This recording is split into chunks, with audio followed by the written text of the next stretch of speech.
जावळी जिल्हा परिषद शाळेची श्रद्धा हनुमंत मुळे 85.60% गुण घेत उत्तीर्ण. श्रद्धा मुळे यांनी 10वी बोर्डमध्ये 85.60% गुण घेत उत्तीर्ण झाल्याने परिवाराच्या वतीने सत्कार संपन्न.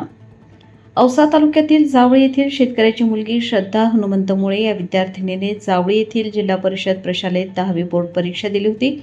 परीक्षेचा निकाल लागला. या निकालामध्ये श्रद्धा मुळे यांनी 85.60% गुण घेत शाळेत तृतीय क्रमांक मिळवला.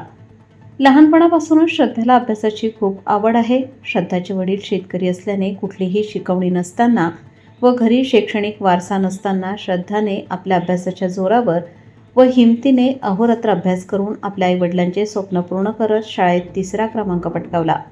त्यानिमित्ताने श्रद्धामुळे हिचा सत्कार करण्यात आला.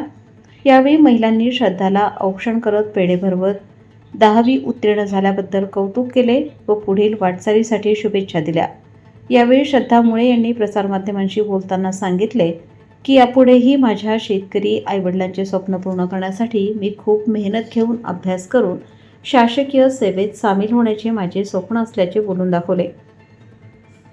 यावेळी श्रद्धाची आई सुरेखा हनुमंत मुळे, वडील हनुमंत मुळे यांच्यासह काका रामेश्वर मुळे, सुग्रीव मुळे, संजय मुळे, नागोराव मुळे, हरिबा मुळे, अंकुश मुळे, शाहूराज लोंढे, सुग्रीव लोंढे, तानाजी भोसले, दयानंद आंचरवाडे, संतोष चिरमिरे, अहमद पटेल, बाळू कांबळे, विशाल साळुंखे यांच्यासह जावळी ग्रामस्थांनी श्रद्धा मुळे यांना पुढील वाटचालीस शुभेच्छा दिल्या. श्रद्धा हनुमंत मुळे.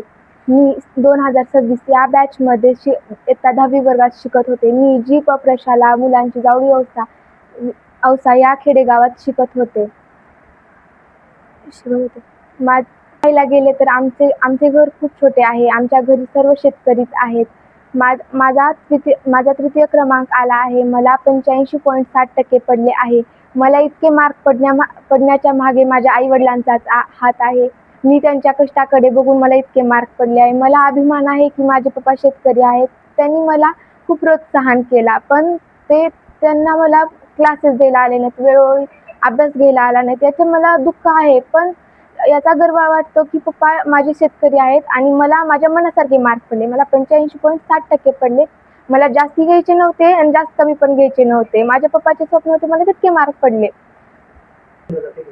असे म्हणले जाते की डॉक्टरांची मुलं डॉक्टरच होतात, वकिलांची मुलं वकीलच होतात, शिक्षकांची मुलं शिक्षकच होतात, पण शेतकऱ्यांची मुलं शेतकरीच होतात. पण असं नाही. माझे पप्पा, माझे आई वडील सगळे शेतकरी आहेत, पण त्यांच्यातूनही मी 85.60% घेतले, याचा मला गर्व आहे. मला गर्व आहे की माझे पप्पा शेतकरी आणि मी एक शिवकन्या आहे आणि मी शेतकऱ्यांची मुलगी आहे, याचा मला खूप गर्व आहे. प्रोत्साहन करणारे माझे वर्ग शिक्षक पण आहेत. माझे शाळेतले सर्व शिक्षकांनी पण मला सहकार्य केले. त्याचबरोबर माझ्या आई वडिलांचे कष्ट बघून मी इथपर्यंत पोहोचले. यापुढे पण मी आशा करेन की मला असेच चांगले मार्क पडतील आणि मी माझ्या आई वडिलांचे स्वप्न पूर्ण करेन.